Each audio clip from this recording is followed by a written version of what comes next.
This is a true crime podcast. It contains adult themes and content and may not be suitable for all listeners. Listener discretion is advised. You lost all constitutional rights the moment you walked through that door. When the judge sat down there, I sentenced you to 10 years at the Idaho State Penitentiary. You walked in that door, you was a number. And the inmate understood that. If you're out there and live past the period of being here, just lay down and do it. Those inmates that were here in the institution during an execution, it had an impression on them that maybe was still with them to some extent. Maybe they don't think about it anymore, but it had an impression on them, I'm sure. They wouldn't let me out until I get back to stuff. 7 months later, I get it back to them. That was one of the problems we ran into. Is you had 5 or 6 guys that were sitting in a place smoking and joking and drinking coffee. Pretty quick, they'd hatched a plan in there to get under your skin some way or try to figure a way out. Welcome back, folks, to another episode of the Behind Gray Walls podcast, a podcast about the old Idaho State Penitentiary and the men and women who lived and worked here. My name is Anthony. I'm here in the trench with Samuel. Hey, everybody. And our special guest host today, Mariah. Hi. Hi, Mariah. And across the country, our very own Idaho potato in D.C., Skye. Is me. I am everyone's favorite Idaho potato. So true. Which might be going on my Instagram immediately. Hi, guys, and hello. Good to have a guest host today. First time in a while. Yeah. Thank you guys for having Mariah, me. wonderful to have you. Yeah, Mariah. How long have you been at the old pen? It's coming up on 2 years now, actually. So, yeah, very exciting. Wow, yeah. Mariah's been a great addition to the team. She's actually recently stepped into the role as the education specialist here. So for the kiddos who are coming to give tours at the penitentiary, a lot of them have probably recognized Mariah and know her beloved storytelling. Isn't springtime field trips everyone's favorite experience at the old pen? You know, there's no group that's more excited to get a tour. And I find school tours so rewarding just because this is going to be one of the most memorable parts of their school year. And so it's a lot of fun. It's a lot of work, a lot of energy, but it's always so much fun to have those kiddos. Yeah, I agree. But it's funny. They will tell all of their parents' business. You wouldn't believe how many of them will try to say, hey, my parents grounded me. Can I lock them here? Can I send them here? And, it brings joy to my day hearing their thoughts on the prison. I love that. Do you have a favorite story to tell at the site, Mariah? Oh, probably just different things like Dennis the Cat Day. Yeah, we had no one to go in the giant inflatable cat costume, so I took that one on, and it made everyone so happy. It was like even the adults were lining up to take pictures, and meanwhile I couldn't see anything because it was so hot that day. Just the sweat was in my eyes, so I had one of our other volunteers just leading me through the site to people. That's one of my favorite memories of you is just you coming out as the cat, just welcoming folks. I hope that you are ready to don that suit again next year. Oh, yeah. I mean, round 2. I love that you are like a Disneyland character who has to be like led around by their handler of like, okay, everyone say bye to Mickey. That's what it felt like. Yeah, seriously. Amazing. Oh, that's awesome. Well, nice. Yeah, I'm excited to hear your story, but I think we're going to wait for you for the second half and hear from Skye at the beginning here. Yeah, second half, best half. Okay. So today I'm covering a really interesting lady. She is number 3955, Ella Muguerza. And I always want to ask, like, do you guys find after especially having spent time at the old pen, do you find that sometimes when you see name or like also just living in Boise, you see names and you just think, oh, that's a Basque name? Oh, yeah, for sure. Yeah. Absolutely. Yeah. Muguerza is one of them for sure. So we'll get into her relation to the Basque culture. And so we will start at the beginning, of course.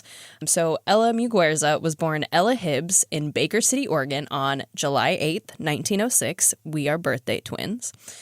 So she was the sixth of 8 kids born to Thomas Hibbs and Elizabeth Miles Hibbs. She had 2 older brothers, 3 older sisters, a younger brother, and a younger sister. Also, 2 of her siblings, Arlene and Imogen, were twins. One was boy, Arlene boy, Imogen girl. Wait, what was that last name? Excuse me. Imogene. Imogene. Oh. Yeah, Imogene. It's like it's both modern and very old. Yeah. That's a cool one. I like it. Yeah. So by 1920, so she's born 1906, by the time she's about 14, the family had moved from Baker City, Oregon to Boise. Sadly, her brother Arlene had passed away from an accidental self-inflicted gunshot wound while working at a sheep camp just outside of Pendleton, Oregon. He was just 22 years old, and he had actually served in France during World War I for 13 months. He would have only been about 18 years old during his time there. And when this happened, in fact, their brother Ralph was still serving in the army and living in Peking, which is now called Beijing, China. And I'm not sure if he was stationed in China with the army or if he was just living in China between deployments. And so, of course, rabbit holes. Why would he be in China if he was in the army in the 1920s? Well, China at this time is going through a period of factionalism and militarism. The Republic of China had been founded after the Chinese people overthrew the imperial dynasty that had been in power for almost 300 years. And so the early 1920s was called the warlord era of the Republic of China. So maybe the army was there trying to aid in rebellions and suppressions or helping things out, like with certain powerful warlords or something like that. I'm really honestly not sure.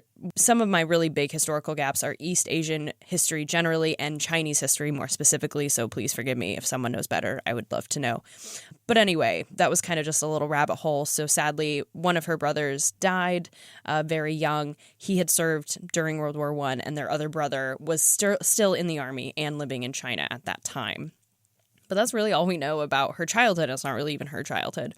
After her release, the warden, J.W. Wheeler, called her, quote, a streetwalker and a prostitute since a mere girl, end quote.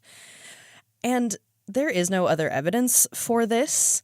And the letter that this information comes from is really not very nice about her. So I really take this information with several large grains of salt. And in fact, I think we might get into this discussion a little bit later. So the information about her being perhaps a sex worker since she was young definitely makes her seem more like a career criminal than perhaps other evidence would suggest.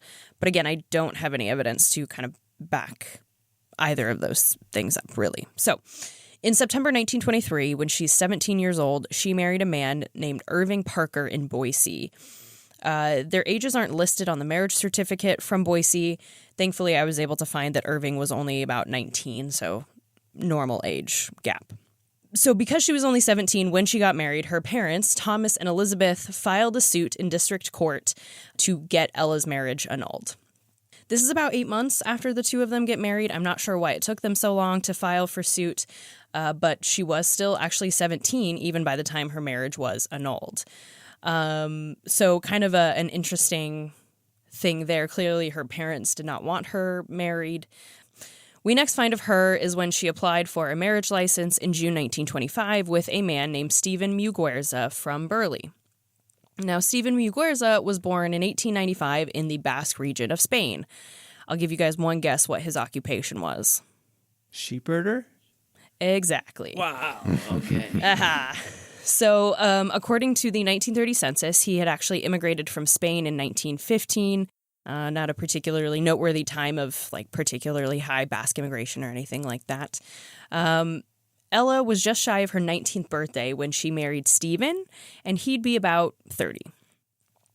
So the next story comes from the official case report, though I think this leans towards Ella's perspective because it is part of her pardon application.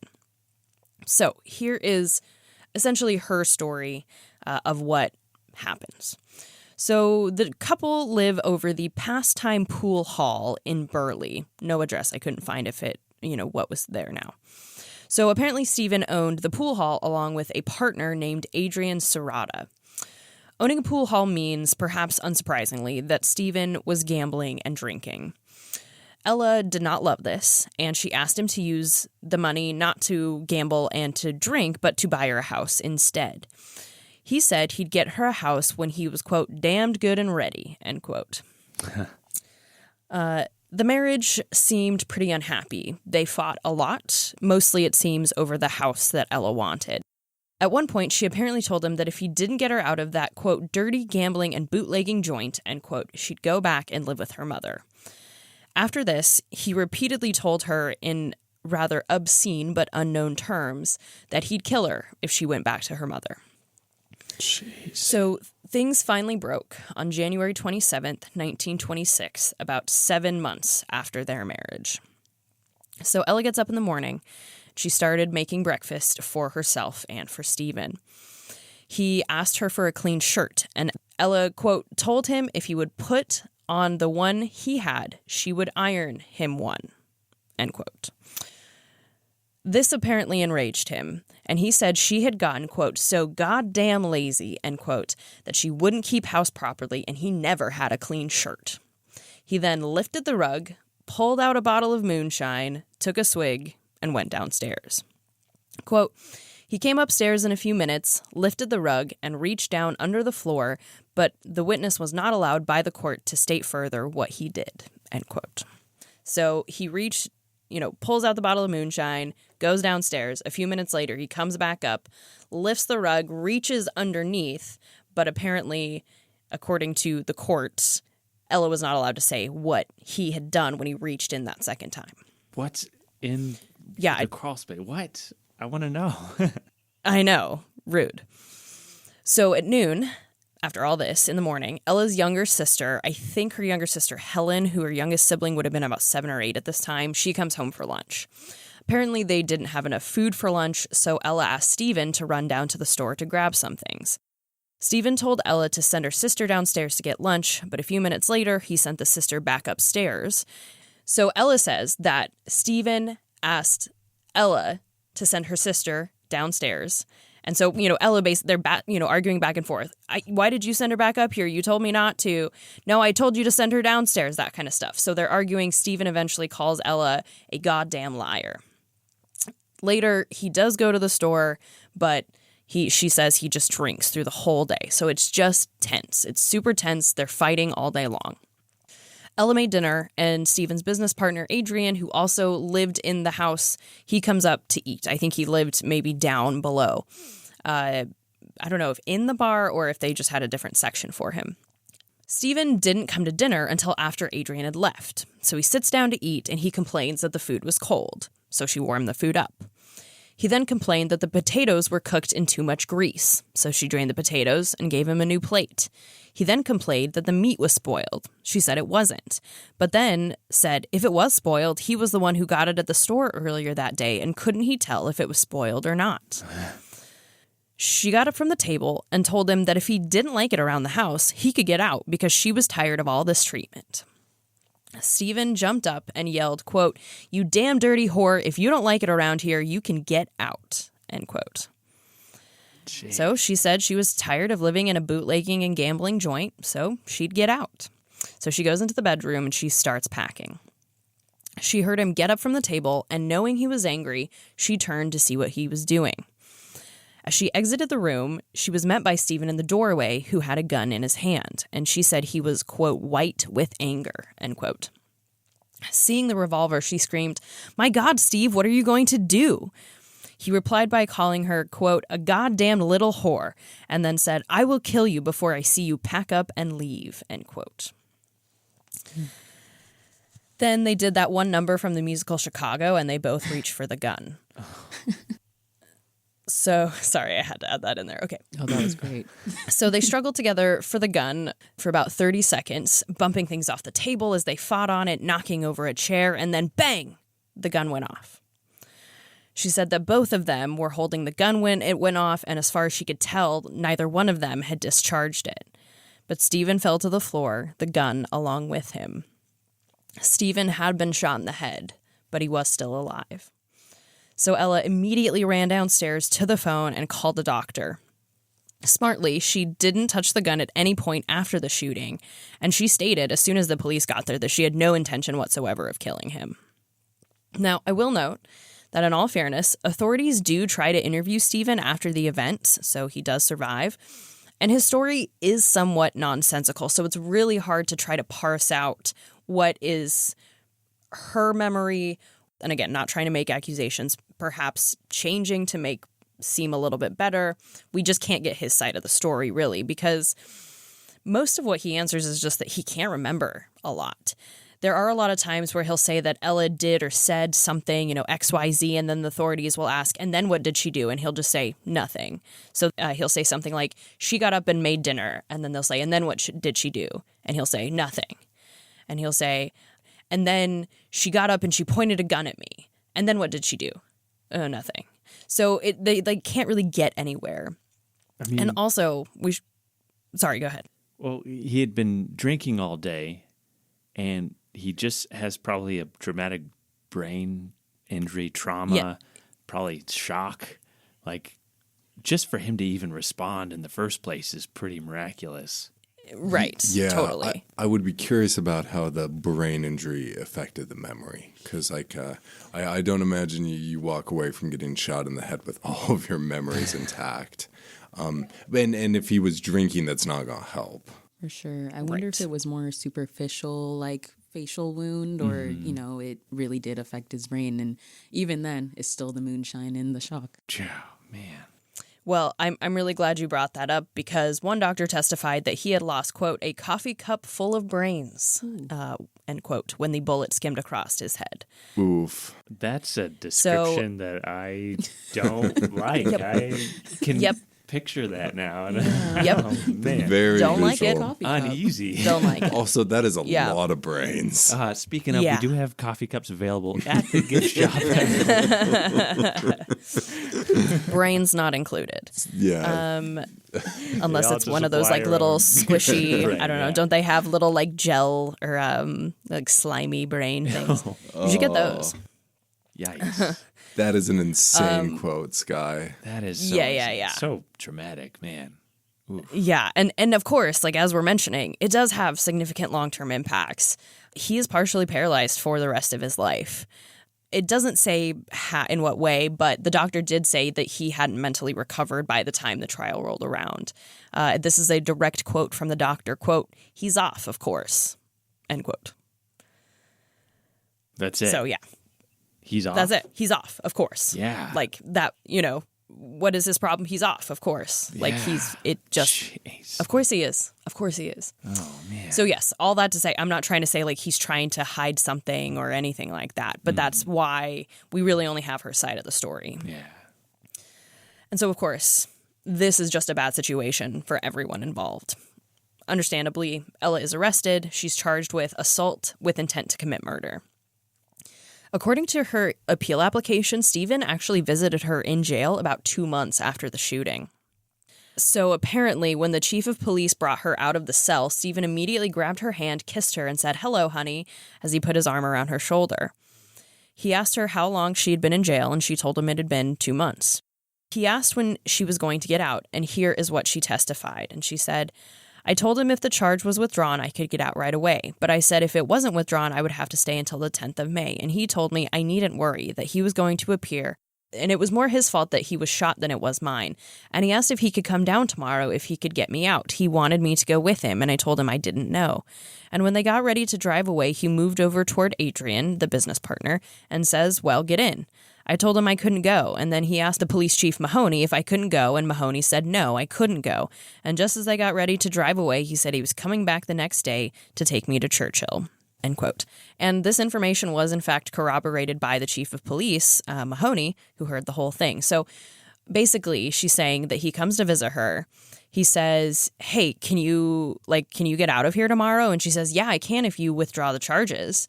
And that he just doesn't quite seem to understand that she can't just leave. Like he said, he gets in the car and like scoots over and says, "Okay, get in." And she says like, "No, I can't go."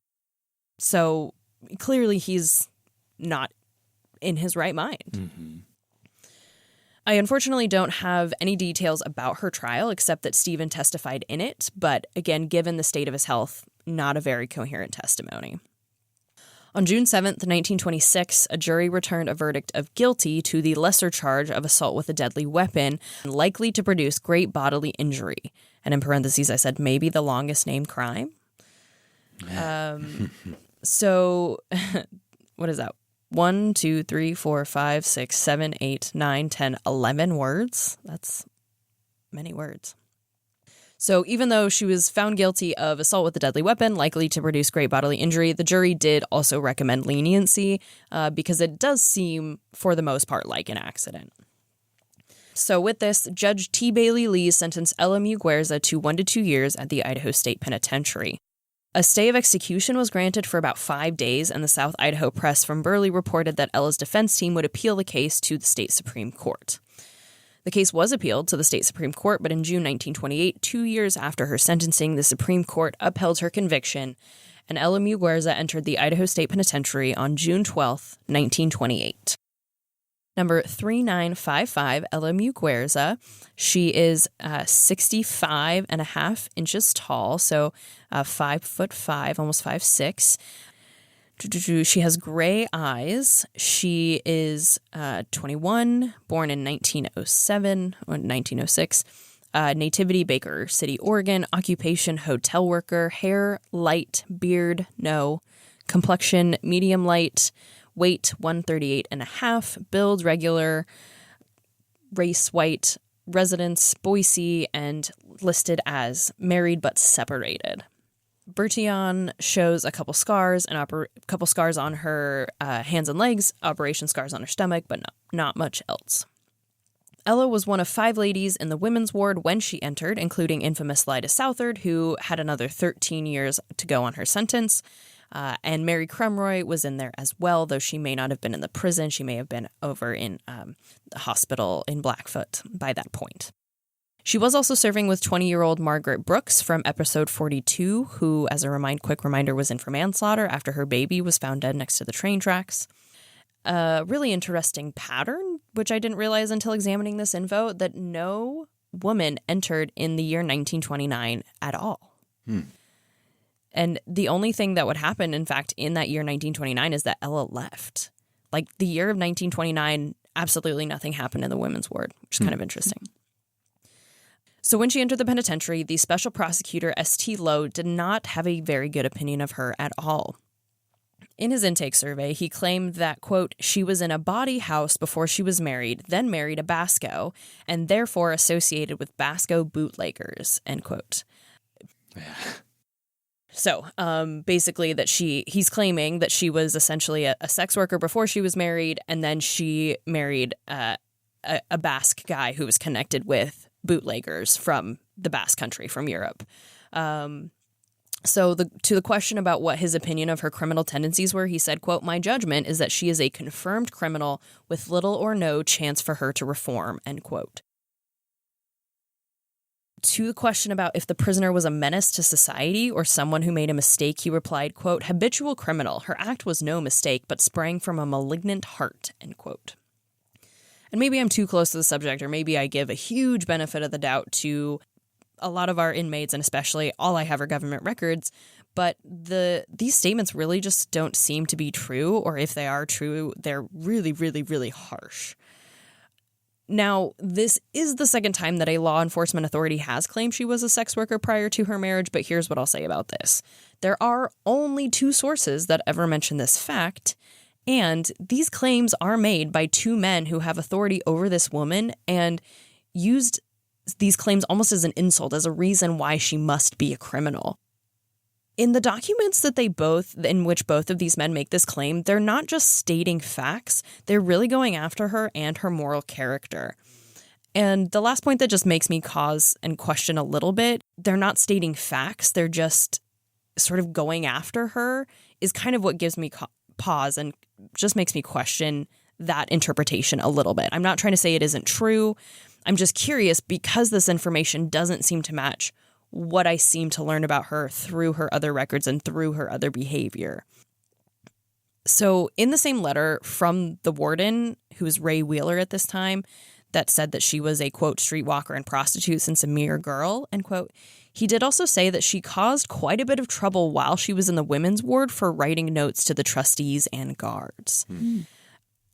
And it's hard to tell, but I'm not sure that was, I don't know. It's a very confusing situation. So here's this whole kind of little backstory rabbit hole.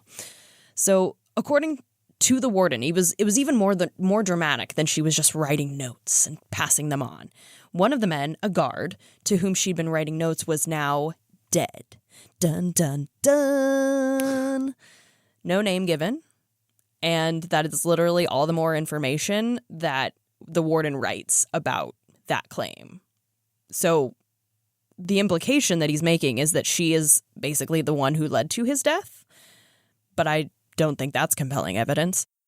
Also, one of the trustees that she had been allegedly writing notes to was now out on parole and, quote, he may be leading a straight life, and then again, he may be pulling something, and one of his weaknesses is prostitutes, end quote. So this guy that he's talking about is a guy named William J. Finkler. Do you guys know about him? You know a little bit, but I'm going to bite my tongue for now. Okay. Because I think I know where you're going with this guy. Okay. Anthony, anything, or Mariah, anything familiar about William J. Finkler? Don't think so. I thought you said Henry Winkler. Oh, yeah, no. He's, is he the Fonz? And then he's also the dad in Parks and Rec who says, I've never done anything wrong in my life. And he says, I know this William and I Finkler. love you. Yeah, no, I don't know anything about William Finkler, I don't think. So here's my small little rabbit hole about William J. Finkler and his occupation. And when I tell you what it is, you will know why I must talk about it. Okay. Is this what you were thinking, Sam? No, I was thinking more of him getting parole to California. Oh, okay. Probably related. So, number 2926, William J. Finkler entered the Idaho State Penitentiary on December 16th, 1920 for first-degree burglary. He was born in Ohio in 1897. He served for a little less than 1 year in the U.S. Army in the Motor Transportation Corps during World War I, and he was honorably discharged after the war was over. Then, on May 21st, 1920, the Idaho Republican newspaper from Blackfoot, Idaho reported, quote, William Finkler, expert moving picture operator of Bellevue, Ohio, has been secured to operate the movie machines at the Isis and Orpheum theaters, end quote. Oh, that's so cool. That's really cool. Yo, this is so cool. Okay, I have to do this little rabbit hole. So, the Orpheum and the Isis theaters, both owned by the same guy, a guy named Bruce Simpson, who it seems was really dedicated to bringing high-quality moving picture entertainment to Blackfoot, which I respect. In September 1919, he managed to get a series of popular movies to show in his theater. So what happens at this time is because movies in the 19-teens, they were not nearly as long as they are now. Now today we call them feature films, but back then they were what were called 1 or 2 reels. They were usually like between 5 and 20 minutes long. And they would often do serials in the same way that comic books are serialized, just little episodes. And so they would do these movies. They also had these things called travel logs, which was just like showing landscapes and tourist destinations and things like that. So really popular documentary styles about like exotic geographic locations. So he managed to get Paramount Pictures, a really big studio, to send their movies to his theater and these travel logs, these really popular place movies. He also expected the arrival of a movie theater organ, which is actually the coolest thing in the world, and I'm not even kidding about that. Do you guys know much about movie theater organs? No. For like live organ playing? Like Yeah. underscoring? I can only imagine like the 1920s silent horror films. Yeah. Dun, Guys. dun, dun, dun, dun, dun, dun, dun. Not Phantom of the Opera. So, no, my face is melting for like how cool I love movie theater organs. Okay, so basically, movie theater organs, especially in what they would call movie palaces. So there's like a difference. Today, the movie theaters we go to, they're like not that fancy, right? But imagine if when you went to the movie theater, it looked like a museum, and there was like marble everywhere, and there were like balcony levels, and you could like buy things there, like almost like a department store. Like imagine it was just the fanciest place you'd ever been. This is what a movie palace is. And it is designed to like draw the higher classes to the movies to make movies acceptable for everyone, because movies had been like a lower class thing for a very long time. So movie palaces, they're huge. And so what you do is you bring in this enormous pipe organ, and it has like 6 levels of keys, but they're not really keys like a piano. They're like buttons, like valves that open and close, and based on what they open and close, little valves on the pipes that they open and close will make sound effects. They can make music. So not only are you going and like sometimes you'll have live orchestrations at silent movies, but in these big movie theater palaces, you had movie theater organs. So you had this person, usually one person, who just knows enough about the movie that, oh, there's rain. Let me hit these valves and it'll make the air come out of the pipe sound like tink, tink, tink, tink.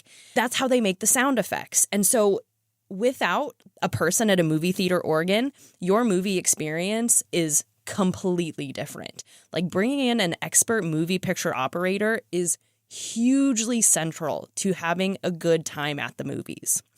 Because the other thing is not only is he bringing a movie theater organ for the sound effects, but he has to bring in someone who knows how to properly, I don't know how to describe this. This is such a rabbit hole that's kind of annoying, and I'm so sorry. But just the way that we used to project movies is so different. So the film projection technology that changes everything about the movies is called the cinematograph. It's invented by the Lumiere brothers in 1895. And this is a cool device because it's portable. It's kind of the size of like a Kodak camera. And not only does it project films, but it can also record films. And rather than using electricity, which previous film projection machines had done, the cinematograph is moved by the use of a hand crank. So you probably have seen like representations of this in movies. So imagine the little Kodak camera and you have the little hand crank, and that's how you film, and that's also how you can project. So makes the movies portable. It introduces millions of Americans to moving pictures. It's going to lead to the establishment of these big movie theaters. But projectionists and motion picture operators have to be really skilled because, first of all, you deal with highly flammable nitrocellulose film in super cramped, uncomfortable quarters. And if you're smoking near this film, you can set that thing on fire. So you have to be really vigilant. If it gets too hot in there, it can cause a problem. And you have to watch this huge projection machine. You have to feed different film reels into the projection machine at the same time so that you don't get a gap in between when one reel ends and the next begins, because that's how we used to have to project movies. And then the other problem is the speed at which the projectionist turns the crank is the speed at which your movie goes. So if you've got a person who's slow projecting, it's going to be a slow movie. But if you got someone who's going really fast, all of a sudden that horse is moving like 5 times, the speed. And so it looks weird. So having someone who knows what they're doing makes the movie experience that much better. It's like really something that we don't totally get today. Does all of that make sense? Totally. It would adjust like how the organ player, the tempo that they're playing too. So it required them to be watching and improvising along with this person who's rolling that crank. That's so cool. Yeah, I can imagine. So this is why I was was like, right now, everyone Skye. is going to be so annoyed with me, but I must talk about this. That's pretty cool. No, I loved it. I think also you have to think about what if that film reel gets snipped in the wrong place in the middle because they had to put everything together by hand. So yeah, crazy stuff. Exactly. I mean, we've all seen the scene, maybe not all of us, nerds like me have seen Singing in the Rain, right? And the whole challenge when sound comes along is now not only are you having to feed reels in at the same time, but you also have to now sync up a record that has all the audio for the video on it. So really early projection is fascinating in itself. It makes me appreciate that I can watch a Marvel movie on my cell phone that's in my pocket. Right. And I could put in my we're so lucky. Yeah, noise canceling headphones and put my phone right up to my face, and it's like I'm at a big screen. And how far we've come in 100 years. This is crazy. In just 100 years. It really is so crazy. Yeah. It's pretty hard to fit an organ in your pocket. Yeah. There's an app for that. I do have a video. I'll have to send it to you guys because I do. When I was out in LA doing my research, there's this incredible car collector called the Nethercutt Collection. Some of the coolest cars I've ever seen. But they also have one of the only working movie theater organs in the country. Oh. And so there's the guy who's the tour guide was just like playing this thing. He knew how it all worked and was just explaining it.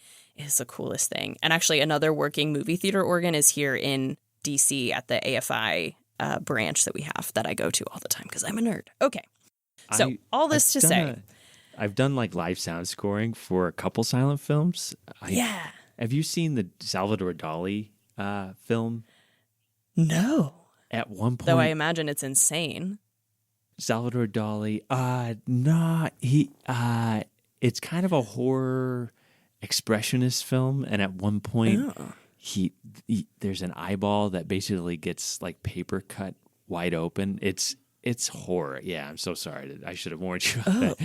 I have seen I've seen he does a scene in a Hitchcock movie. Yeah, okay. Called Spellbound with Gregory Peck. But I didn't know he had like a whole movie. Yeah, you should check it out. Yikes. It's haunting. It's really interesting. I was going to say it's probably so trippy. Yeah. And I'm scoring a Dr. Caligari. Have you seen that? The cabinet of, what is that called? The cabinet of Dr. Curiosities or something like that. I know what you're talking cabinet about, of but I've not seen Curiosities it. or Oddities or something like Yeah, that. Yeah. So if you guys are interested in seeing like live old film scoring, I'd probably be premiering that next October.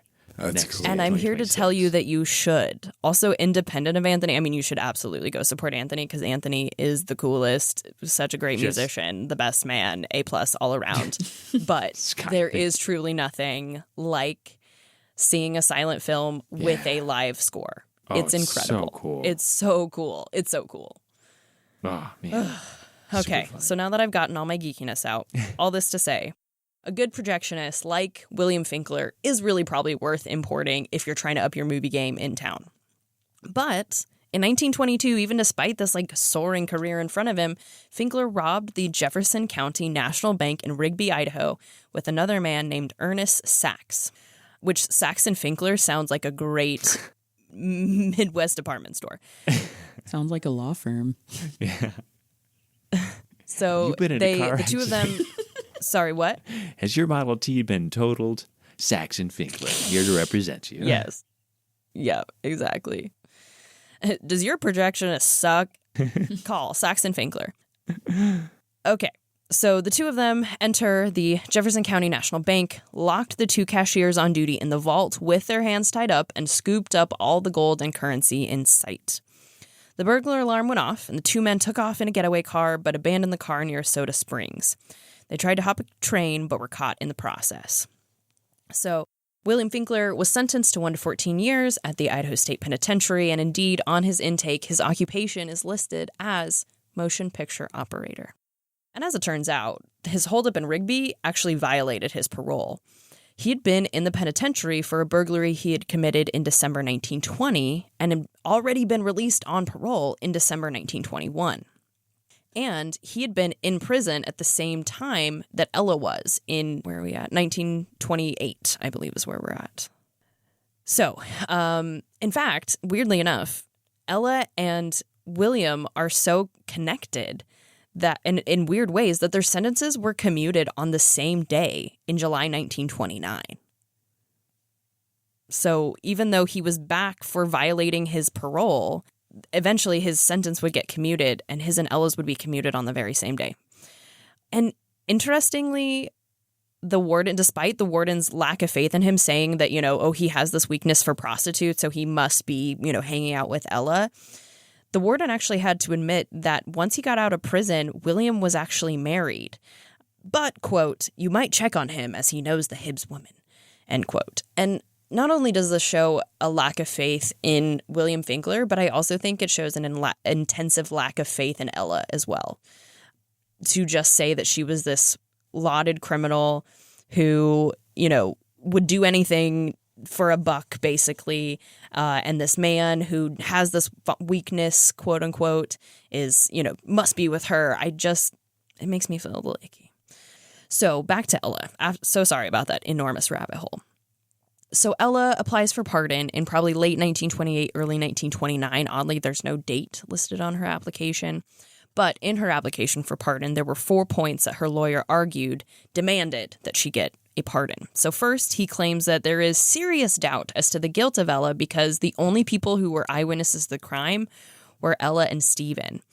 And he testified that she had shot him, but because of his mental state, he also stated he wasn't sure of that fact. But in her application for pardon, there were 3 points that her lawyer demanded her pardon. So the second point is that the jury recommended leniency, yet the maximum sentence was given. And the third point was Ella had actually been kept in jail at Burley for about 5 months. So when you add that on top of her time in the penitentiary, as well as these other points, then she should be given a pardon. In response to this application, in fall 1929, as I kind of briefly hinted to, the Board of Pardons commuted her sentence to expire on October 1st, 1929. And it does appear that she is released on this date. So she actually is only going to serve 1 year, 3 months, and 19 days for this assault with a deadly weapon on her husband. So after her release, she goes somewhere unexpected, California. In fact, one of the documents within her file tells us where she is and what she does next. It's a letter written from Warden Wheeler to Burton F. Becker, the sheriff of Alameda County, California. Becker had written asking for details of Ella's crime in relation to a, quote, recent murder case, end quote. And so the warden says to the sheriff of Alameda County, quote, in answer to your letter of the 10th regarding Ella Hibbs, who is now involved in a murder case in your county, will say she is capable of any crime, end quote. So, of course, I had to find out what all of this was about. Halfway through that sentence, I wanted to be like, so that's weird, and just move on. Obviously, I could not. So the story broke in The Independent from Richmond, California on January 17th, 1930, quote, Nick Trowler, Livermore, was killed and Miss Ella Hibbs, 22, his companion, was seriously injured by a Negro maniac on the Niles Alvarado Highway early today, end quote. And my apologies, of course, Negro being the parlance of the time. So when this news broke. In my newspapers.com research, an article about this event appeared in 34 different newspapers across California on January 17th alone. It was a UP press, but it goes up and down the coast, everywhere from Sacramento all the way down to Los Angeles.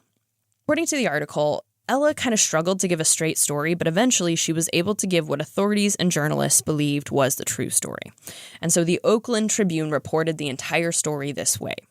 She and this man named Nick Tralla, or actually it's Tralla, Tralla. In the other newspaper, it says Trawler, ER. So she and Nick Tralla had driven from Livermore, California to Pleasanton, California, which is roughly a 15-20-minute drive. They stopped briefly to eat at a cafe in Pleasanton and started driving back toward Livermore. At some point along the route, they saw a car pulled over in a ditch. The driver out by the road hailed them down and asked for their help.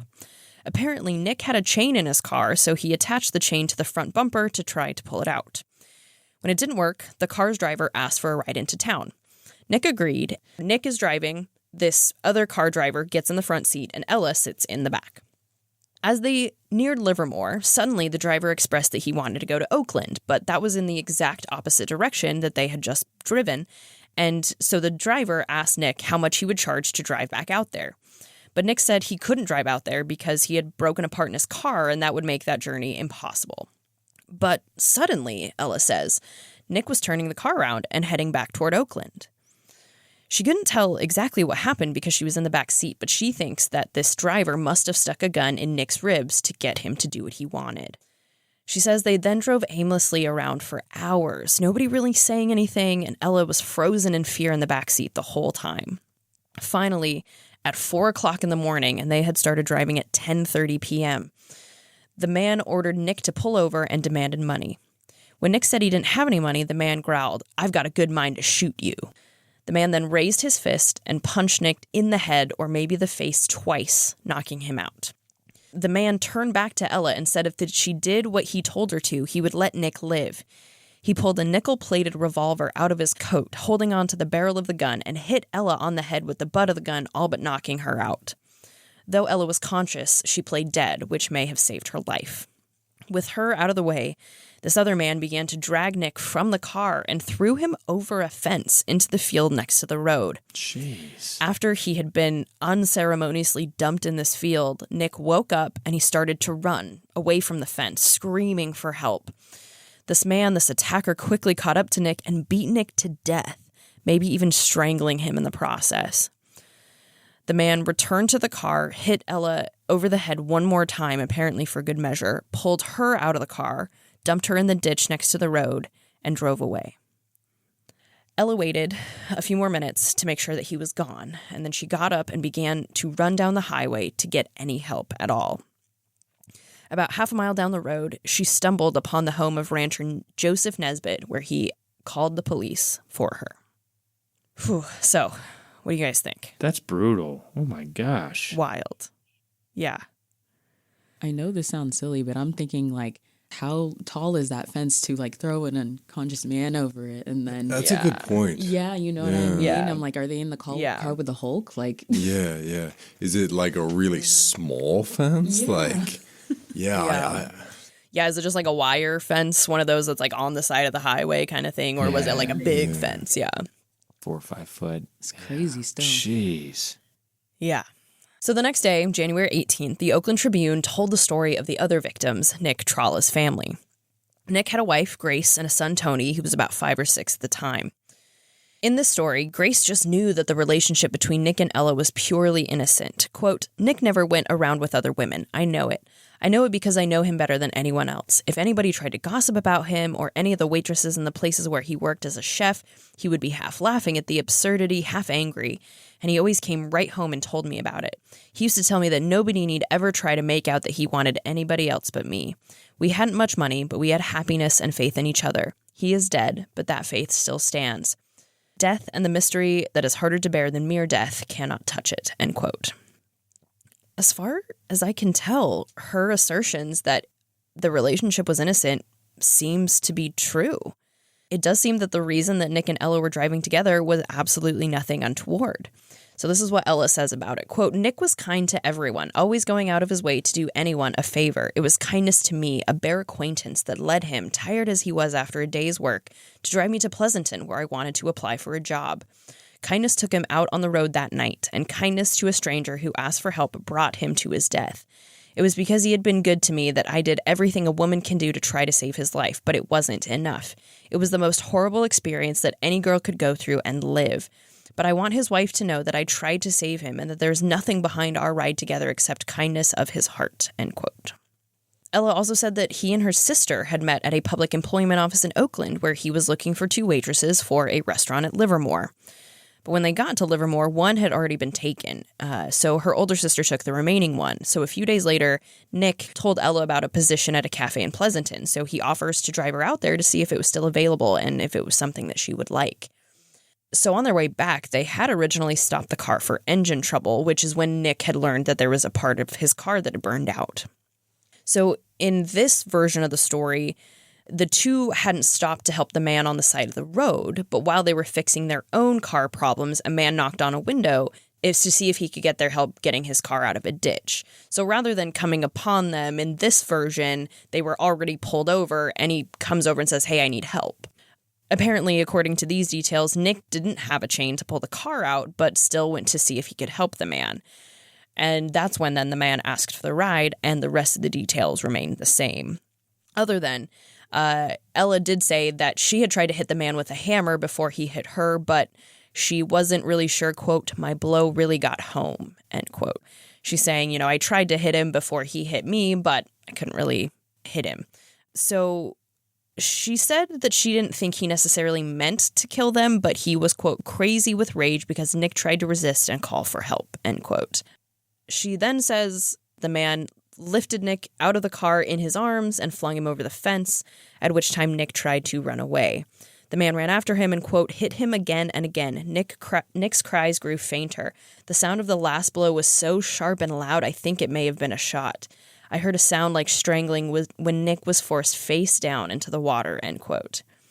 And so when he then pulled her out of the car, he dropped her face down in the ditch in water by the road as well, presumably to have her drown. But after he had gone, she lifted her head up and rolled out of the water before trying to find help. So it really is just the worst story I've heard in a very long time. The next day, the San Francisco Chronicle reported that the car that had been broken down on the side of the road that Nick and Ella supposedly tried to help fix, that car had been stolen from a man in Stockton. He had took off in their car. This other car had been found. And apparently inside this car, there was a blood-stained hammer inside. Several newspaper articles from that day also revealed a statewide search had been begun to find the man who was responsible for this crime. One even published the results of Nick's autopsy, which revealed he had a complete fracture of the skull from the beating he took that night.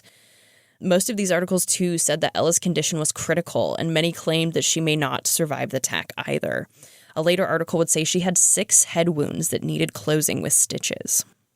This really was, I had no idea this story was coming, if I'm being completely honest. The photos of her in the hospital, Skye, when she's bandaged up that they published in the newspaper, brutal. Mm-hmm.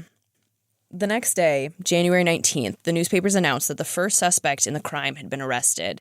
And let me just say right off the bat, these poor men who get dragged into this, it is really difficult to watch happen. So the first man is a man named Tom Lewis, who the night before had been sleeping in boxcars and traveling around in train cars.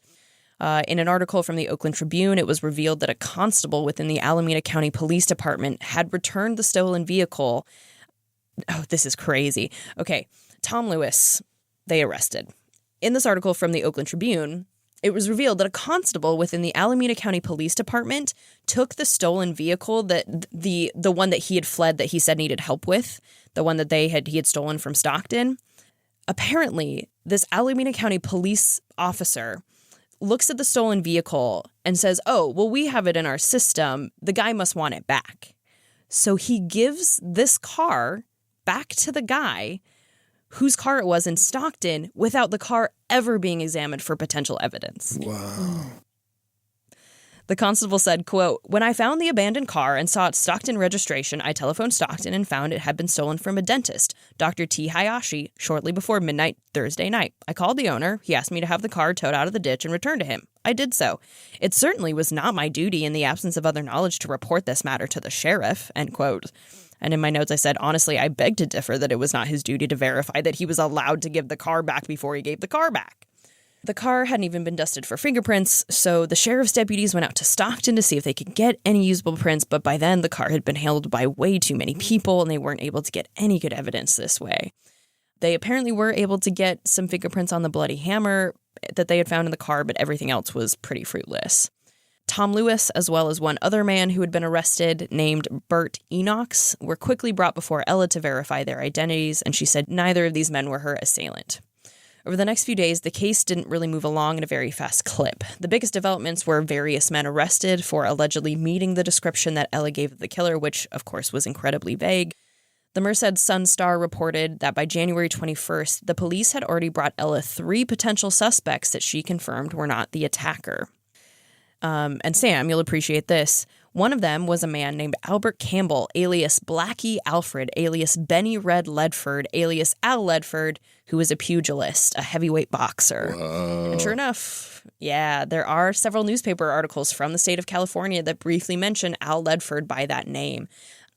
Here's one that you'll enjoy from the Vallejo Evening News, January 10th, 1929. Quote, Sailor Joe Hughes, after being on the receiving end of a bit of a lacing in his bout with Al Ledford, Sacramento Negro, suddenly discovered that his opponent did not like the pasting in the midsection, and after sinking his right fist several inches into Ledford's stomach, the latter quietly folded like a winded accordion, and in the 4th round, with a nosedive to the canvas, the fight was over. Ledford looked exceedingly good for 2 rounds, pouring in stiff rights to Hughes's jaw and alternating with a barrage to the body. Hughes, however, found the range in the 3rd, and the Negro hit the floor at the bell from a well-placed shot to the body. Hughes followed up his advantage in the last round, and after an exchange, sent home the punch that ended the day's work for the Sacramento entry, end quote. Al had fought another boxer, Tiny Abbott, in October 1928 and December 1928. Al lost both of them. A few years later, Tiny Abbott would go on and fight Max Baer in January 1930 in 2 fights. They each won. 4 years after that, Max Baer would become world heavyweight champion. But around the same time that Tiny Abbott is fighting Max Baer, Al Ledford is being arrested for seriously wounding a grocer in an attempted holdup. Apparently, he'd entered a grocery store with a pistol in his hand and told the owner to stick him up. Literally, that's what the newspaper said. In fact, it was so cheesy that the owner thought it was a joke, so he didn't comply. But then Al fired 2 shots, hitting the grocer in the head, but thankfully not fatally. Wow. The grocer grabbed a meat cleaver, which spooked Al, and he ran off. They arrested him and held him on suspicion of the murder that happened with Nick, though when authorities showed Ella his picture, she said it wasn't him. Eventually, side note, he would be given a 24-year sentence in Folsom Prison for the attempted robbery and attempted murder, and he pled guilty to that. On the 22nd of January, another suspect named Eugene Santos was taken to the hospital for her to identify. She said it wasn't him. On the 23rd, another guy named Posey Lemon, another great name, was arrested when he got off the train from San Francisco and taken straight from the station to the hospital for her to identify. Say it with me. It wasn't him.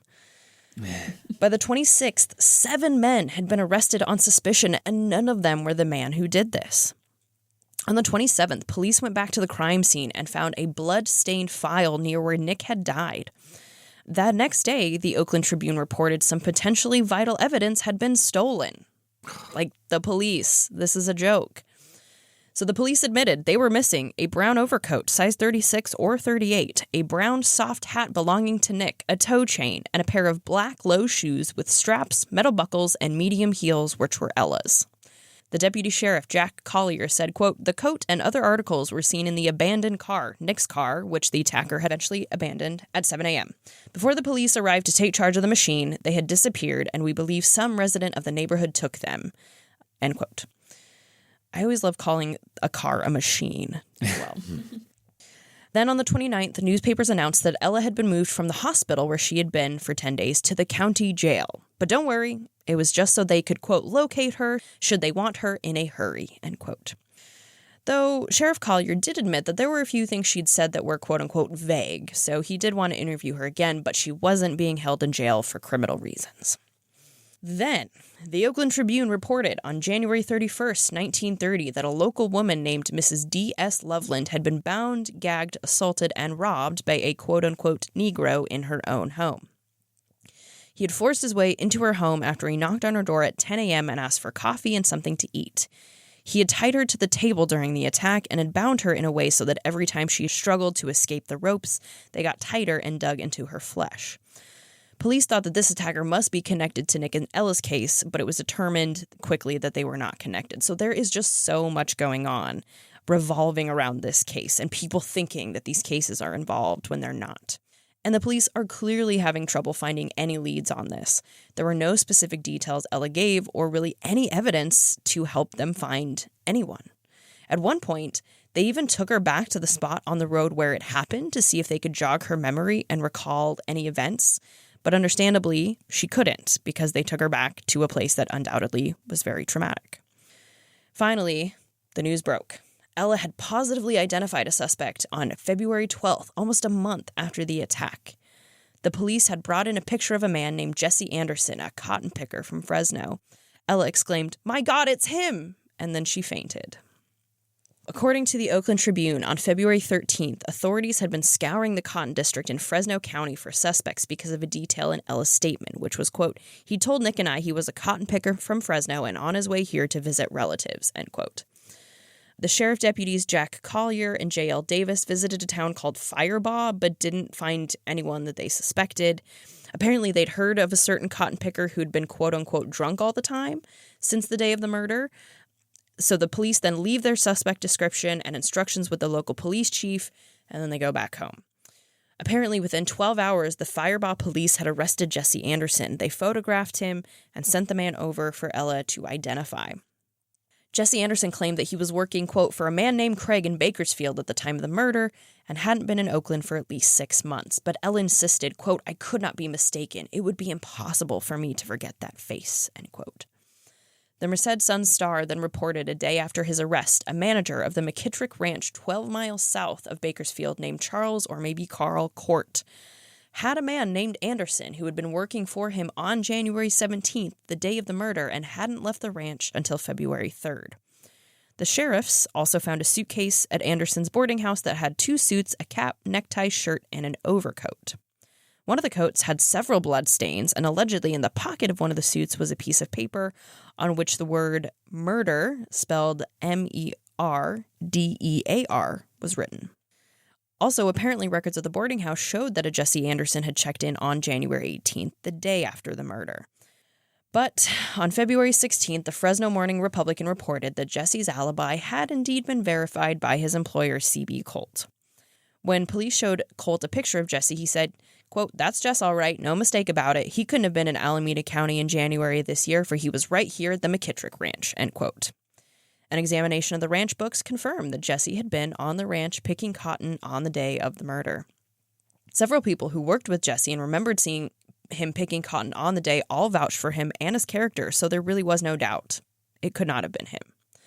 Now, allegedly, Jesse had a twin brother that the sheriffs thought could be the next lead, but nothing really seems to come of that. So, on February 28th, about 40 days after the tragic murder of Nick Tralla, a coroner's jury returned a verdict that Tralla had come to his death at the hands of an unknown party. This unknown party was charged with murder, but it actually would never be solved as far as I can tell. So, I would then like to return to the letter that Warden Wheeler wrote on February 12th, 1930 that said, quote, in answer to your letter of the 10th regarding Ella Hibbs, who is now involved in a murder case in your county, will say she is capable of any crime, end quote. Well, this is, I think, pretty clearly written really carelessly by the warden, because the insinuation he makes is, without even bothering to look into the details of the case, is that Ella is in prison for a violent crime, therefore she must always be capable of violence and of crime. And as the evidence seems to point to, I think she was the victim in this crime, not the perpetrator. So I don't love that attitude from the warden. All right, really almost done. Apologies. After all this drama, she takes some time to recover, and at the end of April 1931, she files for divorce against Steve. The summons appears in the newspapers between April and July 1931, and that's really all the more I can find about it. But the divorce must have gone through because in 1933, Ella married Wilbert Leach in San Francisco. This marriage doesn't last more than a couple years, and the next I find of her is in the 1940 census. By 1940, she has married again, this time to a man named Claude Wiley. She's now moved to Washington State near Olympia /Tacoma/Seattle. And this marriage would last for the rest of their lives, so I'm happy that she found someone she could be happy with.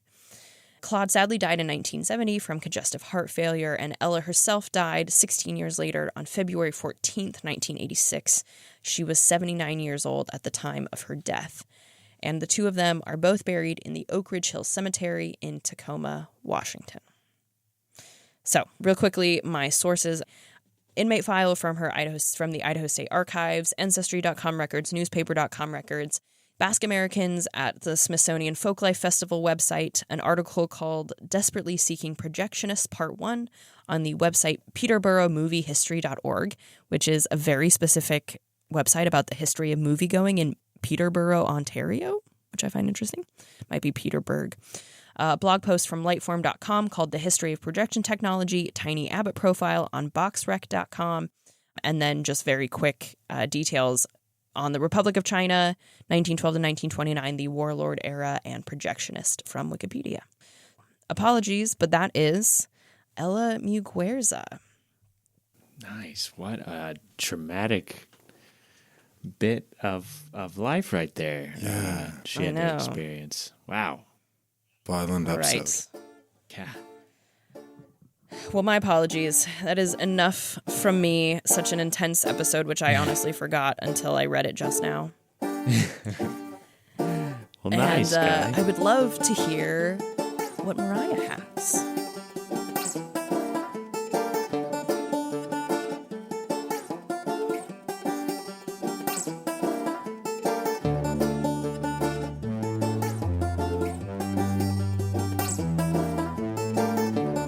Yeah, so mine only takes place just a little bit after yours, I think. Okay, I want you guys to imagine that you're on a drive and it's fall. The air is crisp and cool, you have the windows rolled down and there's leaves falling, and you and two friends are enjoying each other's company until one of them points at three men on the other side of the road. They look like they need a ride, and you pull up only to find one of them pointing a gun at you. On the other end of the gun is a brooding man with a large broken nose, slicked dark hair, and cruel orange eyes telling you to cough up whatever you have. Now, if this didn't already feel like a 1930s gangster movie, the man at the end of the gun is our subject of the day, Tony Rasulo, aka Robert C. Bowersox, 4863, and for the sake of keeping things simple, we'll just be calling him Tony for most of the story, since that's what's on his file. Robert Bowersox, Tony, was born in Pennsylvania in May of 1906.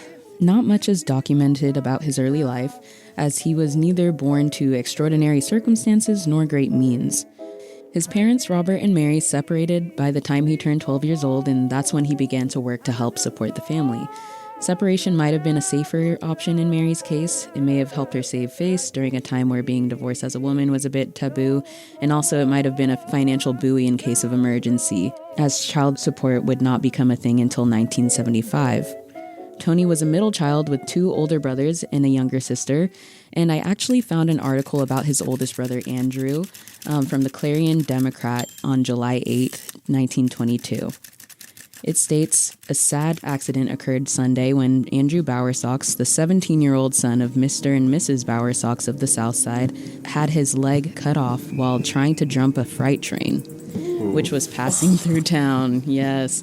So this is a really brutal accident that only occurred when Tony was 14, and it must have been hard to see his brother maimed like that despite surviving. Yeah. Jeez. Tony's record after that stays clean until November of 1930. On a Saturday evening, Tony and his accomplice, James Pello, snuck along the trucks and equipment of H.N. McNutt, a local contractor. They had brought tanks and tubes to siphon the gasoline out of the equipment and make their getaway. Around 11 o'clock, they were frightened off by someone near the area and fled the scene. Now I'm going to take a quick pause to ask you guys, how do you think they got caught? Any guess is a good guess. Footprints? Okay, footprints. They ran out of gas? Ran out of gas. What's yours, Skye? Sorry, will you set up the situation quickly for me? Yeah, so basically, Tony and his friend James are trying to siphon gas out of these trucks and equipment, and they hear someone coming, so they flee the scene. How do you guys think they got caught? This is what I want to know. I think that they did not realize it, but the gas was coming out of the tube, and so the police were able to just take a lighter and get a trail directly to them. Oh, I love that. Well, all of you guys, that would be a much more understandable way to get caught, but they actually left their car at the scene of the crime. Oh. Yes. A rookie mistake. It's their first crime. Classic. Yes, so obviously the local officers, Private Stuck and Constable Bloom, ran the plates, and it led them straight to Tony's place of residence at 5 Points, Pennsylvania. Can you imagine when they were like fleeing in the woods and they were just like, dude, did we forget the car? Yeah. Did we leave the car there? They probably still have like gas in their mouth from trying to siphon it, like smelling like it. Oh, Their car probably didn't have enough gas to get going. yeah. Horrible. Exactly. They probably did smell like gas. It was only a few hours later into the night where they were caught, but Do not light a cigarette. Yeah. Seriously. Tony and James were arrested at 4 a.m. on Sunday morning. They confessed before Justice D.W. Morrison, who held them without bail. James was sentenced to a stay in jail with an addition that he paid the cost of what was stolen, and Tony, however, was wanted in Erie and Clearfield counties for previously unpaid fines from cars that he had stolen or dismantled in the past but not been charged for. On December 20th of 1930, the court sentenced him to Western State Penitentiary on a 2 to 3 year term for larceny. On the Bertillon from Western State, Tony states that his occupation is a chauffeur, which is ironic considering the crime. Maybe he was self-employed, but not making enough to pay for the gas required to take people around. Who knows? But Tony isn't kept down for long, though. It's overhead. You're paying for you got the car. You need the gas to get the person to the place. Yeah, that makes sense. He probably just thought it was a good business model. Yeah. Jeez. After serving less than his minimum sentence, Tony was released from Western State in June of 1932. With his newfound freedom, he continued to work, this time as a farmhand, and this is where his whereabouts get a little spotty over time. But we do know that he made his way through the Dakotas, Wyoming, and Washington following job opportunities before ending up in Idaho. There's a lot of reasons why Tony would leave his home state. The early 1930s in Pennsylvania was not as largely impacted by the Dust Bowl in terms of drought. However, they still had low rainfall impacting harvests, in addition to thousands of job layoffs, which left the state in shambles. Okay, so have you guys ever heard of the March on Washington? Yes, the bonus army. Oh, yes. I feel like a lot of people usually think civil rights, or there's actually been several marches on Washington, that's what to I be was thinking, fair. I was yeah. like, 1930s March on Washington. I know. Yeah, I did not know this before researching, so it was pretty interesting to get into. But yeah, this is probably not any of the ones you're thinking of. In 1932, there was a March on Washington that was led by a priest named James Cox. James led approximately 20,000 unemployed Pennsylvanians to protest the government for public work programs and increase the inheritance tax to hopefully a 70% increase. Now, in extremely, extremely simplified terms, by increasing this tax on individuals with properties over $1 million in wealth value, the wealth could be more widely distributed during this time. So this involves a little bit more in terms of other policies that would encompass this. But that's kind of the gist of it. Can I, why can't we make that work? Okay, anyway, sorry, continue. No, I would love to just get a random check from a millionaire right now. It would be wonderful. We deserve it. Yeah. Any millionaires want to sponsor this podcast? We could start a Patreon. This March on Washington did not result in much besides Cox being nominated for a presidential election in which he would eventually concede to Roosevelt, who would enact these programs and policies during his presidency. Tony and friends, Harry Gonzalez and Perry Dover, make it to Idaho by October 1933. Almost immediately, they went on a crime spree and they began at a secondhand store in St. Mary's where Tony and Perry broke in and stole a shotgun, 3 rifles, a .44 pistol, holsters, a flashlight, and rope. Then they stole a Chevy Coupe and drove out of town, heading for Priest Lake, where they got lost and made camp for the next day. They stole onions and potatoes to sustain themselves from a nearby field and kept heading on to Sandpoint, Idaho. Arriving at Sandpoint that evening, Tony came up with a plan to stop a car and hold up the driver for a cache, which brings us back to where we started. So hang on tight for a bit as we go down this rabbit hole really quick, because I feel like this persona he's about to create in this situation kind of carries out through the rest of his life. Now, in the 1920s, Prohibition left a big demand for alcohol and other banned goods and services. And of course, we know that this demand was filled by a growing black market. And within a few years, this is really spearheaded by organized crime. So in other words, the mafia. Big hitters like Al Capone or Lucky Luciano became infamous figures in media, and particularly after the St. Valentine's Day Massacre, which left 7 of George Bugs Morin's bootlegging team, which were executed in that bloody shootout. And this was due to Al Capone's team of men. So kind of a bit of a war here. Despite the chilling violence that these mobs enacted, In media, mobsters were really portrayed as anti-heroes. So films like Little Caesar or The Public Enemy solidified this in public consciousness, and as they watched these ambitious men try to take what they could from a failing establishment, I think that it really reflected the feelings that many were dealing with at that time. So it's easy to romanticize things, but when actually faced with the threat of violence, I believe it becomes decidedly less romantic. And I don't know how you guys feel about that, especially you, Skye, since you're a big film buff. No, believe it or not, I love it when I see a gangster in the street and is like, listen up, cop. No, I'm just kidding. I actually really don't watch gangster movies. It's very much not my thing. I think often with gangsters and with the various outlaws depicted in movies, they the violence is always more romanticized, but like real life, like the families of the victims and even the perpetrators of the crime just suffer. Like it's always just like this worse, like these habitual criminals, they're always portrayed like Robin Hoods, and when really it's just like such an awful existence. Well, and it's so far removed from us now that it's easy to see it as like a cultural trope and not as the very serious thing that it really was. Yeah. We're also like fascinated. I mean, obviously we're a true crime podcast. We're fascinated by these folks that stand out of line and don't follow rules and all these things. So there's that like natural thing that we all want to see. And like gangsters, like, wow, look at them rolling up in this Rolls Royce because they're selling bootleg whiskey. They're making all these people happy. And then there's that counterpart of these just countless victims of, police officers and other gangs, other factions and things. And then the, unfortunate random passerbys that are being shot in the street in these gang fights that are happening at this time. And I don't know. We still. I was gonna say, yeah.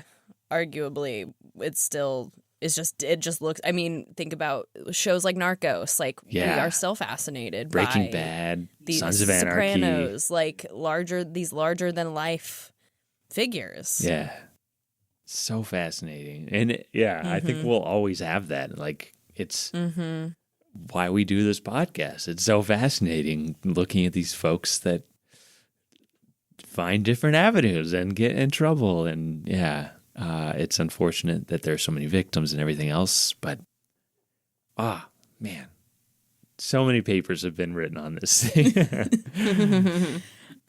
Sorry to take you guys down such a long rabbit hole, but I did want to hear your thoughts on that. Did you hear my entire episode?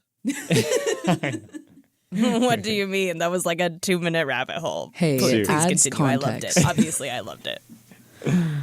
So Tony and his friends end up letting the boys in the car go because they were young and broke. They had no money whatsoever. Tony, however, ended up shooting at the rear tire to slow them down and hopefully buy more time before they were able to contact the authorities. Afterwards, they continued, stopping at a private garage owned by Roy W. Chichester. Tony and Perry stole supplies while Harry kept watch outside. Their last stop was at the Laccolade store, where they broke in and stole as much food as they could load their car with. Then they traveled throughout the next day, making it to Nordman, Idaho, where they found an empty cabin to hole up in. They were only there for a short period of time before Sheriff Rapp and Deputy Grigg found them and made the arrests. Once brought into custody at Bonner County, Tony pleads guilty without even waiting for the 24 hours allotted to make the decision ran out. He also passes up defense from an appointed attorney, and as a result, on October 18th, 1933, Tony was sentenced to 1 to 15 years at the Idaho State Penitentiary for both assault with a deadly weapon and burglary in the first degree. This is where he adopts Could you sorry, maybe you can finish this, but I just wonder, like, could you get a sense of why he chose to do it? So, like, was he kind of willing to be like, yeah, I'm the one who did it? Or was it more like, you know what, I, like, did this thing wrong. Let me just, like, take the responsibility for it. No, he's such this is such a strange person to research because, as you'll see later, like, there's some things he's not really willing to confess to, and most of his things he's very quick to confess. There's never really any direct quotes even in the newspapers during these crimes that are from him. It's usually other people describing him, and he's usually very quiet. I think the one time someone referenced him in kind of even an indirect quote was where he was kind of snickering at something an officer said. And other than that, he seems to be a very man of mystery. I don't really understand his motivations. I'm curious, so he spent time in prison before this. Yeah. So I wonder if he was just trying to get his sentence before his previous record reached the judge, that he gets 1 to 15 instead of a 5 to 15 as somebody who's committed similar crimes in the past. Or county jail is horrible compared to the penitentiary. I bet it's just you caught me. I'm going to just go do my time. Let's get me out of this county jail and get to Boise, get to the old pen. I could see that also being especially if you've had a record. And anybody who's spent any time in county jails could probably agree that, just get out of there as fast as you can. It's really sad that prison is the nice place to go. Comparatively, yeah. Yeah, but not any kind of motivations that I could really tell. But maybe we'll chat at the end. I want to see what you guys think when you hear the whole thing. Yeah, okay. But yeah, he ends up here at the Idaho State Penitentiary. This is where he adopts that alias, Tony Rasulo, kind of going into that very mobster kind of identity. Did his partners end up here? No. So what happens is Harry and Perry actually, yeah, I know. It's such ironic and great names for this entire episode. Harry and Perry. Harry, Tony, Perry. I just feel like this is my new nickname. I never thought about that before, but I was like, Tony Perry. So yeah, after these 17 months of very uneventful incarceration, he gets to work on his pardon. And in his plea, he does mention how it's a little bit unfair that he gets a longer sentence than Harry and Perry for the same crime committed. They only receive a 6-month jail sentence. And that makes sense for Harry since he's quite a bit younger. I believe he's about 18 around this time. And he mainly just kept watch while the other two were committing the said offenses. He also cited his mother as a reason to leave, claiming that she had reached her later years and she would need more support. But the most interesting reason for him wanting to be released was that he claimed to have a child in need of support. Now, we do know that Tony was married from his Bertillon at the time he was incarcerated. I dug through so many records trying to find the marriage certificate, but didn't succeed in that, so I was lucky enough to find a record from a New York wedding index. It states that Tony and Thelma married in Ripley, New York on June 11th, 1928. More interesting is that there's only one file document that mentions Thelma might have been with Tony around the time of his crimes in Idaho. But there was no charges pressed against her and no mention in the newspaper, so it's very strange. It's just one of the, guard's notes in the file kind of questions her role in it, but there's really nothing that comes out of it. So we don't know what she's up to during the time that Tony's in prison. We also do not know if and what her role was in the operation, if she had anything to do with that either. As for the child, there's no record of birth certificate that I could find. Child or no, this plea must have done something to sway the members of the prison board. Tony's pardon came through. A conditional pardon that would be effective on June 27, 1936. However, his crimes in Idaho were in breach of his parole for Western State, and there was no other option than to return him there. In a letter from Warden Ira Taylor, he says, "The conditions of Rasulo's pardon are that he may be released any day that your officer arrives.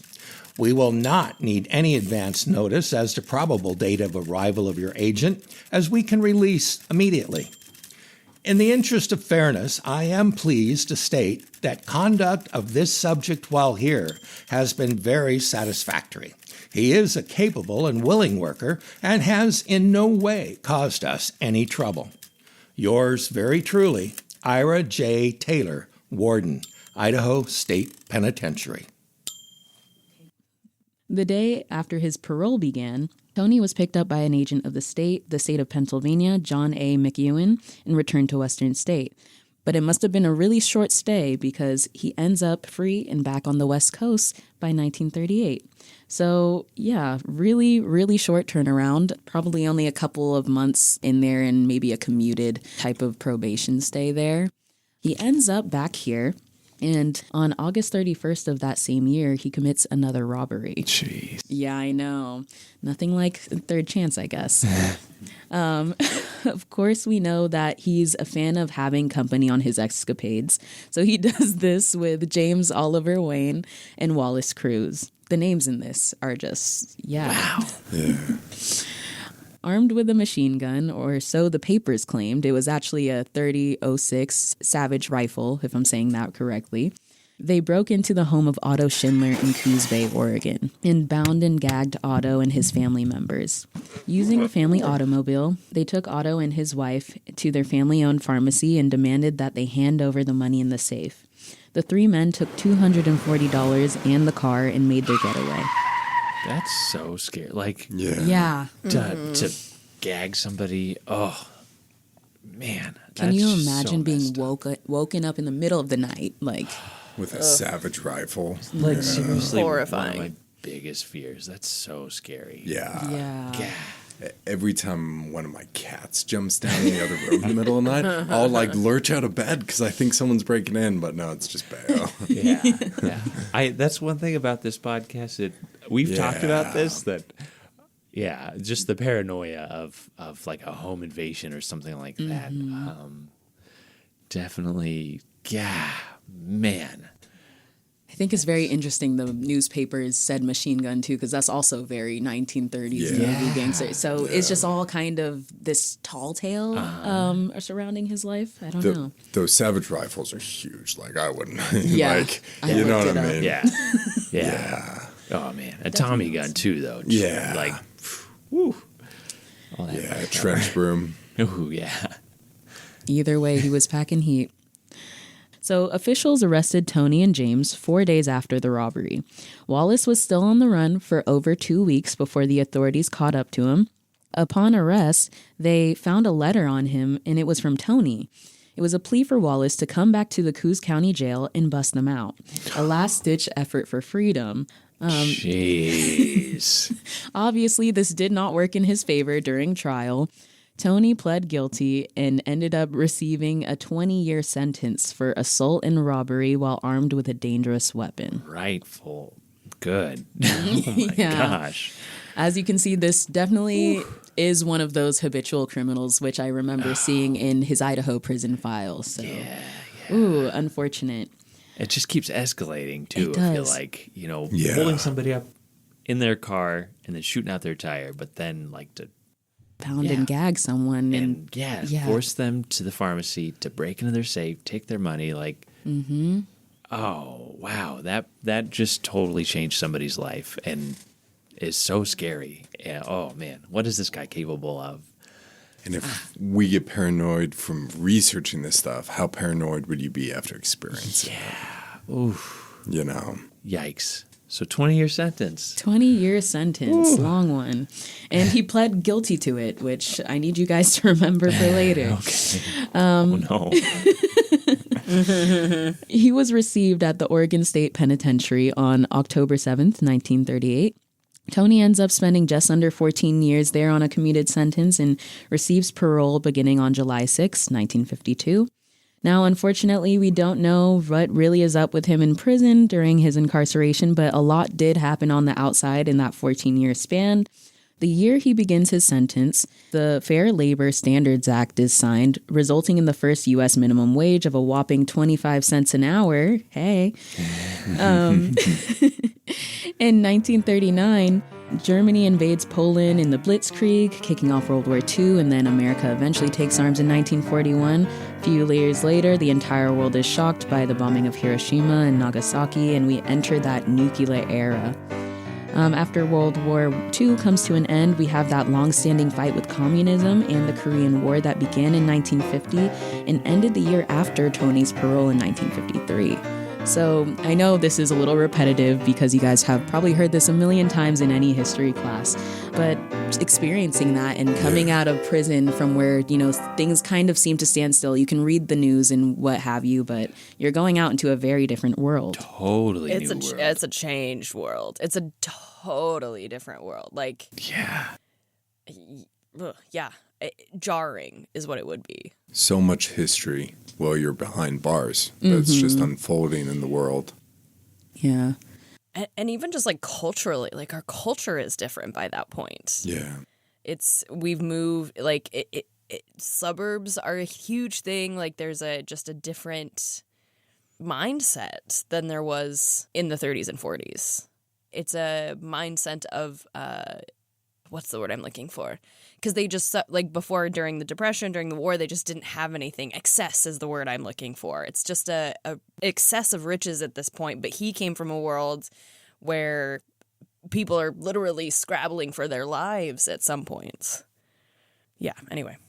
No, I completely agree. The 1950s big boom of excess and where we're kind of just out of that survival mode as a country. So that probably was very shocking to see. But he ends up making it out, and as a condition of his parole, Tony was set up to work at Yachts, Oregon, at a place called Sherwood Lodge. Yachts? Yes, yachts. How do you spell that? Literally like a yacht. Wow. I know. That's cool. And guys, we have to go. It looks so beautiful. They call it, I guess, the gem of the Oregon coast. So, cool. Yeah. Cool.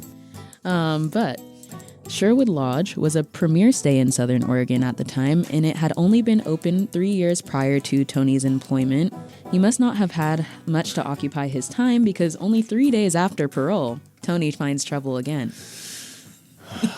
I mean, if you've been incarcerated that long, making it on the outside, and then as we're talking about this 1950s new world, oh my gosh. Mm-hmm.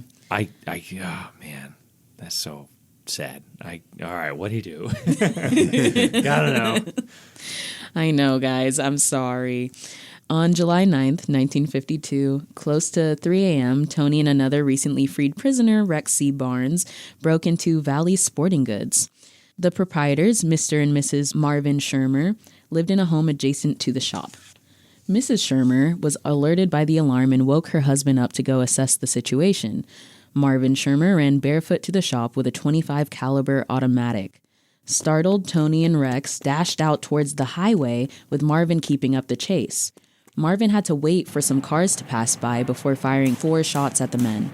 He thought he missed and was about to walk away until he heard a groan and then began to go closer.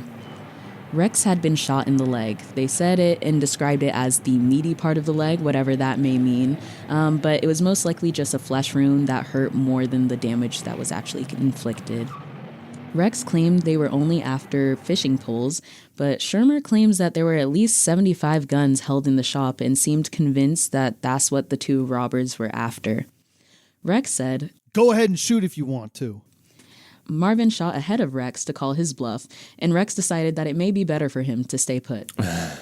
They stayed that way until local law enforcement arrived. Marvin didn't know at the time that his gun had been empty for the rest of the time they were spending together until the police arrived, so pretty brave. Don't play poker with this guy. Yeah. Yeah, jeez. I mean, don't rob a gun shop. Yeah, sporting goods shop. Not be prepared to be shot. Like, yeah.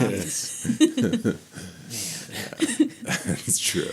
Well, we know that they're not always thinking before they act in this story. Yeah. It was not hard to figure out who the second man on the job had been. One thing we know about Tony from his previous crimes is that when he's caught, he's usually not afraid to fess up, but this time was different. The police could not directly tie him back to the crime without a confession. I don't know if this was due to lack of evidence, like fingerprints, or just Rex not snitching on him, but for some reason they didn't have enough at first to make a case against him. So after questioning Tony 3 times at Sherwood Lodge and really closely monitoring his movements, they finally had enough to make an arrest on February 6, 1953. At trial, the jury sentenced Tony to another term at the Oregon State Penitentiary, and I did not have access to the records for this prison stay, but it's confirmed in his Idaho prison file, actually, from a letter from Warden Lou Clapp, just keeping a follow-up. Interestingly enough, Tony only has another short stay in this second term at Oregon because he's back on parole in Sherwood Lodge by 1954. Yeah, it's only a few short months, really, until he's back and working at that same place he was supposed to be originally. Jeez. Kind of giving Groundhog's Day, but... Yeah. On April 9th, Tony decided to go fishing on his day off. It was a cool, breezy 50 degrees on the coast of Oregon, and Tony ended up at Big Creek, ready for a day of relaxation. And he settled in a chosen spot high along the rushing river and surrounded by nature. As the day waned and turned into night, Tony remained there.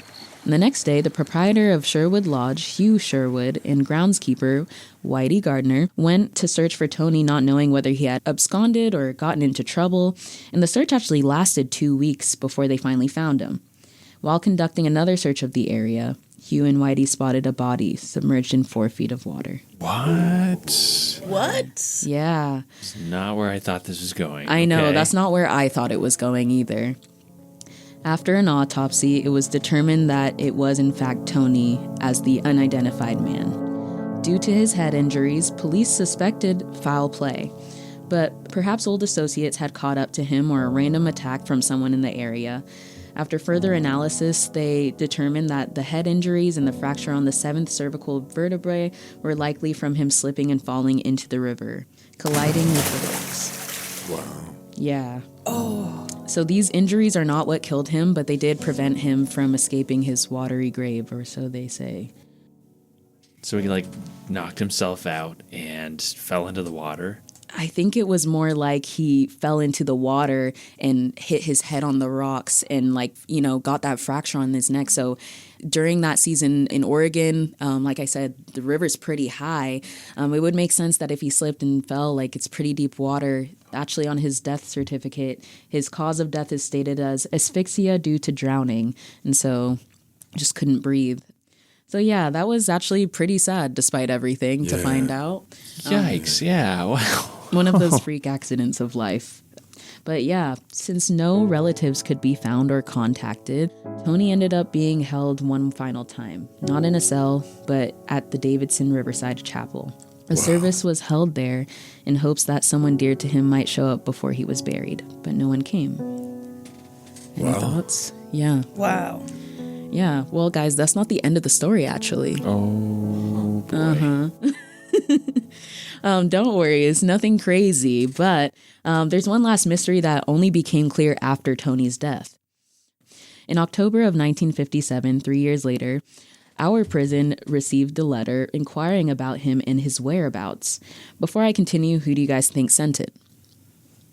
His wife? His wife? Not you, Sam. I know you know. Is his mother still alive? Oh, the child. The child.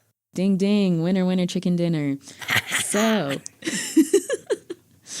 well, it turns out that the letter was from a Mrs. Charmaine Jones in Vancouver, Canada.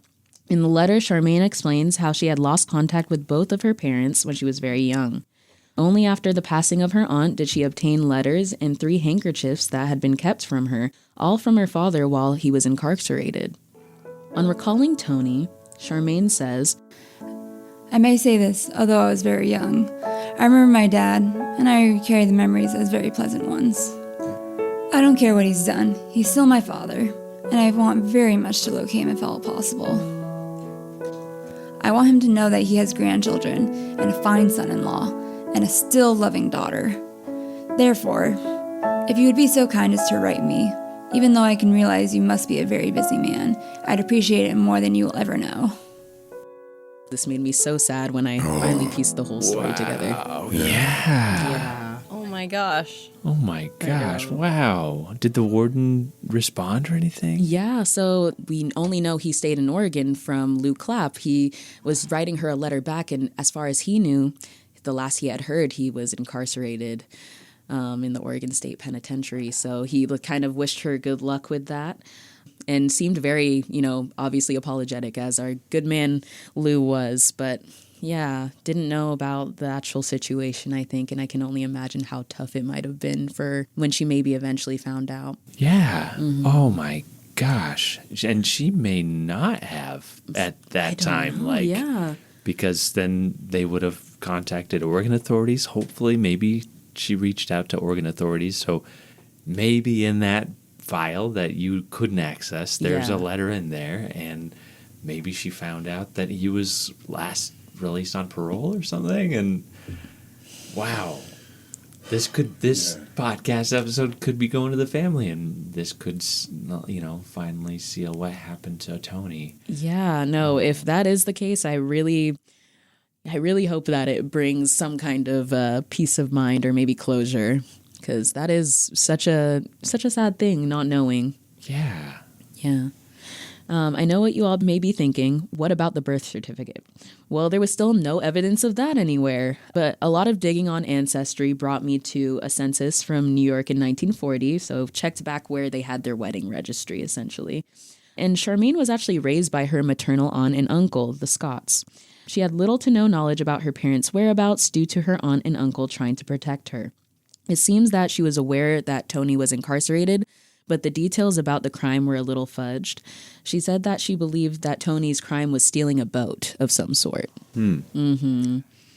So Charmaine actually describes Tony later in the letter as having straight black hair and dark brown eyes, and he was fairly slender build. Quite contrary to that original description that I told you guys in the beginning, which was actually from his Idaho Bertillon, as that big scary villain with orange glowing eyes.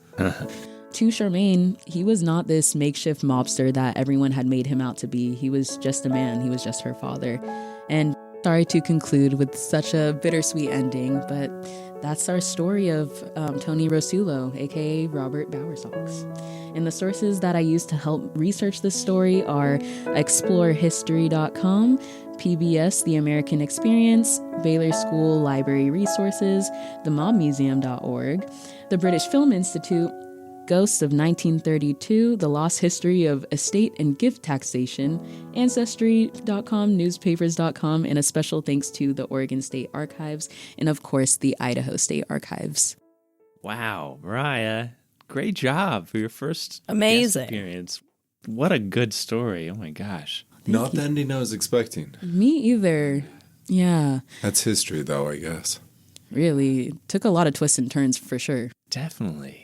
And you hit on that thing that these prison files, why they're so fascinating, because there's so many mysteries. There are so many letters that you're like, man, one of these days I'm going to find out, what are they referring to here? What is this about? You found such a cool, fascinating, artifact in this file that comes full circle. And the only way you could have done that is by digging in further into these newspapers in Oregon to find out what happened to Tony. That's so cool. That's I can only imagine the high you got when you saw and found that how he died, and the closure that she didn't receive, but you kind of did. Wow. No, actually, the funny thing is, the last crime that he did, the Valley Sporting Goods, I actually didn't find that until after I found out he died. I saw that little snippet of Warden Lou Clapp going back through the file, and I was like, oh my God, was there another one? I did the same thing for mine, Mariah, because I had no idea about this California stuff, and I saw that note in the file that said she's involved in this murder case, and I was like, okay, what is this about? Yeah. So same thing. It's the beauty of this podcast. It's so fun. Go down the rabbit hole. And Western State in Pennsylvania. That's so cool. Yeah. I'm still trying to find a connection to Eastern State. Our friends, our partners over there, but I almost got so excited and I was like, oh, that's the wrong one. I know. Man, so cool. If you're on the East Coast, go to Eastern State. It's the coolest penitentiary. They have fantastic events. I've gotten to tour with them and stolen a lot of ideas from them. We've traded a lot of ideas as well. I really admire what they do at their museum. They're really awesome. Yeah. Also, if you're interested in seeing Tommy guns, you can always come to the Old Idaho Penitentiary to the J.C. Earl Weapons, Arms and Armaments. Right? Yeah. Help me out Yeah. The big gun exhibit with stuff. The J.C. Earl's Memorial Exhibit. Yeah. Yeah. The J. Curtis Earlman Museum of Arms. Oh my gosh, I can't even say it once fast. Well, Mariah, we have a bit of a tradition to conclude the podcast. If we were to say do your own time, how would you respond? Do your own number. Bye, everybody. Bye.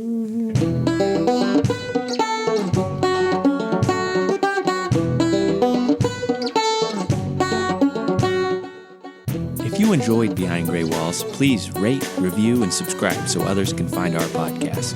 If you're interested in more Old Idaho Penitentiary information and to see mugshots of the inmates featured in this episode, follow the Old Idaho Penitentiary on Instagram and Facebook.